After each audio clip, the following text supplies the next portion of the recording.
Hi, hello, welcome. Welcome back to another Onkruid video. Welcome back to another episode in this series on the gift of therapy by Yalom. Episode 14, I guess, but tip 13. Let's just dive straight into it. Tip 13. A therapist has many patients. The patient has only one therapist. Clients sometimes seem to find it difficult to cope with the idea of them thinking more about their therapist than their therapist actually thinks about them. In between sessions, they might, for example, spend some time trying to articulate their ideas or their experiences in terms of like, how am I going to talk about this in therapy to my therapist? They might even construct these elaborate, imagined discussions with you, with their therapist in their mind. But the opposite might not necessarily be true. You might not spare a thought for your client in between sessions, and that rubs them the wrong way sometimes. The simple fact is that it is an unavoidable characteristic of the type of relation we build together in therapy. Yalom urges our clients to think about it in a similar way as we would think about a teacher standing in front of a class of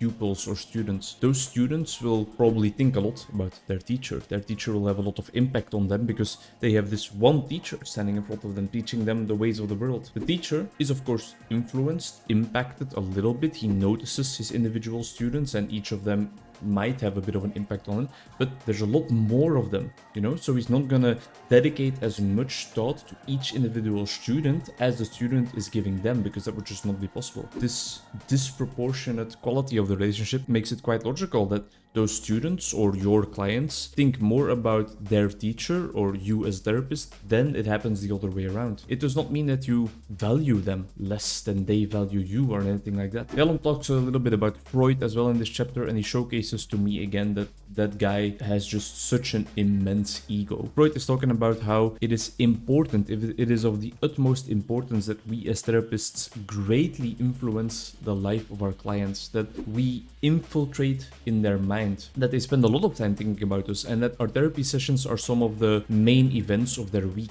of their life even, that they are the most monumental, life-changing experiences that the client actually experiences. A little bit of megalomaniacal tendencies in my opinion, but of course there's some truth to it as well, in a sense that you as a therapist and your therapeutic relationship with the client need to exert enough influence on their life to actually change them and change their symptoms. So there has to be some of that influence, definitely, yeah. When this complaint or problem or point of discussion arises in therapy, the client saying like, don't you ever think about me because I think about you all the time, isn't that fucked up? Yalom often uses a healthy form of self-disclosure from when he was a client himself, and he reiterates or he kind of underlines that feeling like, yeah, indeed, I know what you're talking about, I felt that as well. It's an unfair part of this relationship, and I know you can get irritated or frustrated or even feel a little bit down about that. He discloses that he himself struggles with those feelings when he's in therapy, and that really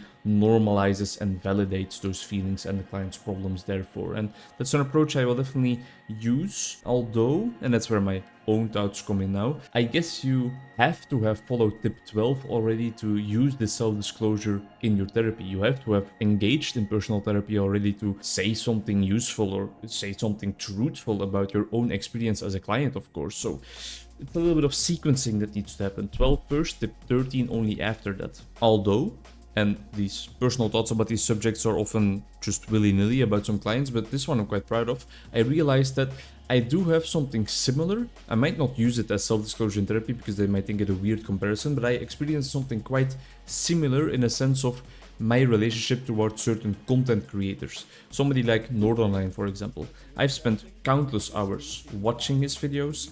I've fallen asleep to his The Binding of Isaac videos for almost all of my high school career.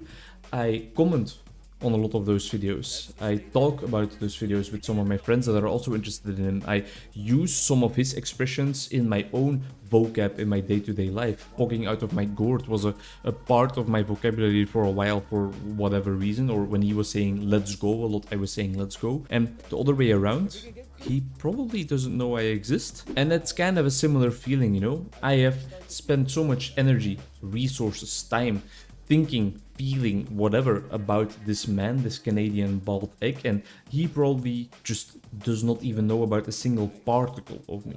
However, at one time, he did leave a little heart on one of my comments. That was the top comment on that video. So who knows, maybe he printed my YouTube avatar and has a little shrine of me in his bedroom. also possible. Delusions aside though, I think the similarity between the two is quite okay to feel. I think it's an okay comparison to make, but I don't want to disrespect clients' feelings by comparing it to my feelings towards content creators. It's a parasocial relationship, whereas the relationship between client and therapist is a real, authentic, therapeutic relationship. Either way, I'm glad I could draw the comparison because it shows me that my mind is at least still working a little bit and that I can do some analogical thinking or some thinking in general if I want to. I must say that I understand the client's feelings though. I understand why they feel that it's cruel or unfair that I get to live rent-free in their head while they don't impact me in between our sessions. But of course they do sometimes. Sometimes though, because in general, I can never give each client the amount of attention that they give me because I'm their only therapist. If I would have to do that for every single client I see, I think my head would just explode. There's no mental room for all of them to take up so much space in there. And I find it a beautiful part of this, of my work, of the relationship I form with these people, that I can influence them and their thoughts, but I don't trip on it. I don't ego trip on it. It's a beautiful part of the job, but I don't enjoy it as something like a sign of my power or anything. No, that's not true. Okay, see you in the next one. Bye-bye.